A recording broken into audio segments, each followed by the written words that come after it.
Le Seigneur soit avec vous. Et avec votre esprit. Évangile de Jésus-Christ selon Saint Jean. Gloire à toi, Seigneur. Voici le témoignage de Jean le Baptiste quand les Juifs lui envoyèrent de Jérusalem des prêtres et des Lévites pour lui demander « Qui es-tu » Il ne refusa pas de répondre. Il déclara ouvertement « Je ne suis pas le Christ ». Ils lui demandèrent « Alors, qu'en est-il? Es-tu le prophète Élie » Il répondit « Je ne le suis pas ». « Es-tu le prophète annoncé » Il répondit « Non ». Alors ils lui dirent « Qui es-tu » Il faut que nous donnions une réponse à ceux qui nous ont envoyés. « Que dis-tu sur toi-même » Il répondit « Je suis la voix de celui qui crie dans le désert.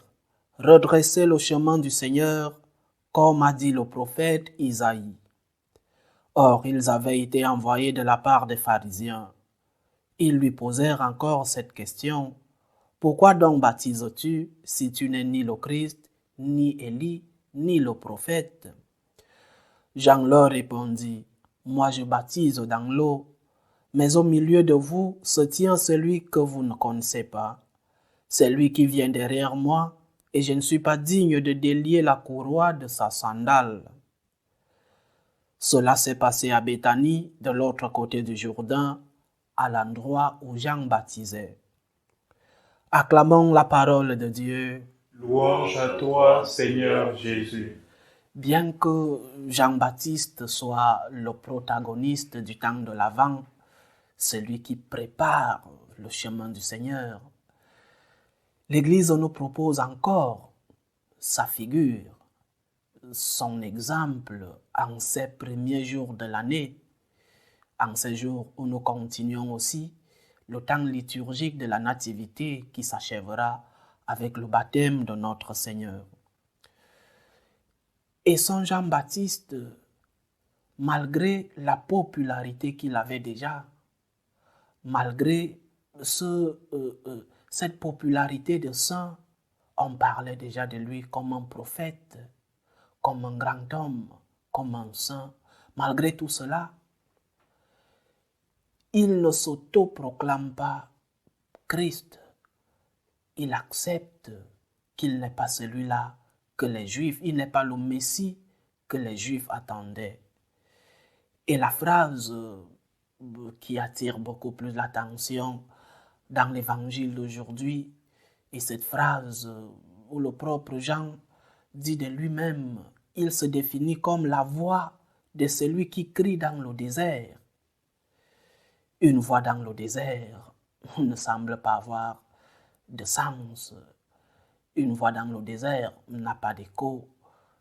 Qui écoute une voix dans le désert? À quoi sert-elle? Mais cependant, c'est dans le désert qu'il faut crier.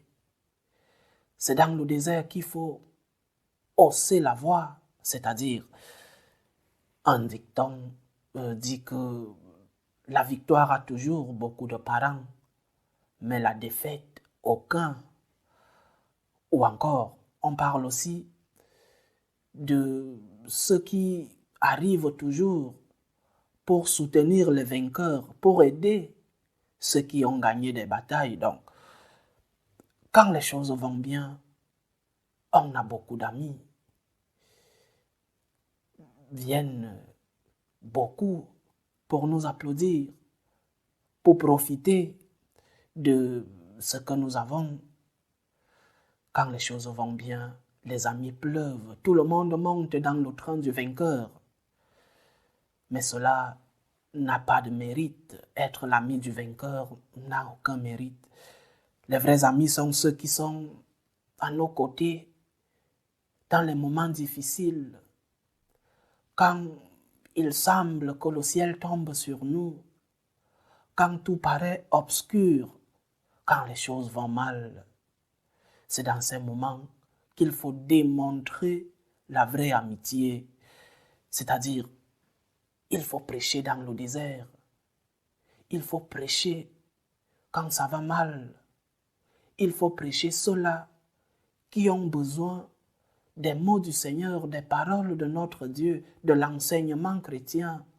Il faut consoler, il faut, si nous revenons dans notre méditation d'hier, il faut éduquer le Christ, il faut évangéliser. C'est dans ces moments de désert, dans ces moments d'obscurité qu'il faut être là. C'est quand tout va mal, quand personne ne va aider, quand notre vie semble être au plus profond des douleurs. C'est là où il faut évangéliser. Quand on n'a personne qui nous vienne en aide, si nous traduisons cela à notre époque et à la figure de Jésus, nous voyons maintenant, c'est l'effervescence des fêtes de Noël qui continue. Aujourd'hui, nous fêtons tous Noël, chrétiens ou pas. Nous fêtons tous Noël, nous sommes tous des amis de Jésus. Nous allons tous à la fête de Noël. Mais sommes-nous vraiment chrétiens? Croyons-nous vraiment que celui qui est né est notre Sauveur? Croyons-nous vraiment en la divinité de celui qui est né? La première lecture d'aujourd'hui nous parle de l'Antichrist. Qui est l'Antichrist? Qui est celui-là qui est contre le Christ? Et parfois nous nous faisons une image de l'Antichrist, cette bête sauvage avec des cornes, des griffes, d'une laideur effroyable. Mais Saint Jean nous dit aujourd'hui que l'Antichrist n'est pas l'image que nous nous sommes forgés.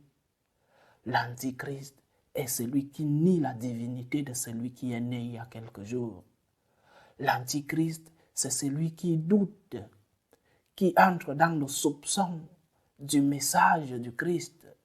Celui qui dit, est-ce que nous sommes même sûrs que ce qu'on nous raconte là est vrai? Est-ce que Jésus a vraiment existé? Est-ce que son message vaut encore aujourd'hui? C'est celui-là l'Antichrist, celui qui doute de la divinité de Jésus. Si le message du Christ doit être actualisé, alors il n'est pas Dieu. Si le Christ n'a pas existé historiquement, alors tout ce qu'on nous raconte, ce n'est qu'une légende. Le Christ est Dieu. Et ne soyons pas ces antichrists dont parle le Seigneur. Et que signifie celui qui dit que tu ne peux pas faire ce que le Christ te dit parce que tu ne sais pas s'il a existé. C'est celui-là l'Antichrist. Celui qui dit que le message du Christ est démodé, c'est celui-là qui est contre le Christ. Et cet Antichrist ne vient pas toujours avec des cornes.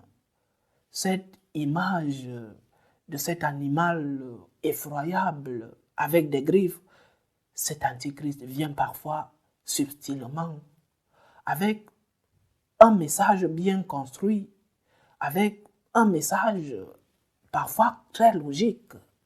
Cet Antichrist vient avec un message très bon à entendre pour nous.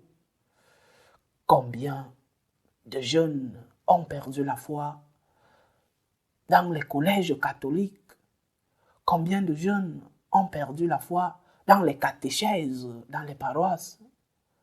Combien de jeunes, et même combien de jeunes ont perdu la foi dans les séminaires?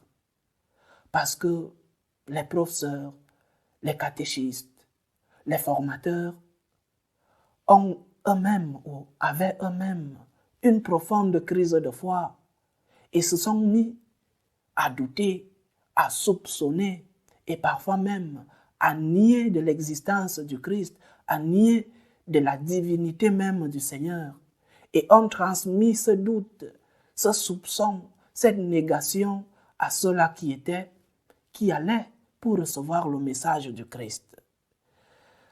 Nous devons être aujourd'hui cette voix qui crie dans le désert et qui crie en défendant la divinité de notre Seigneur Jésus-Christ.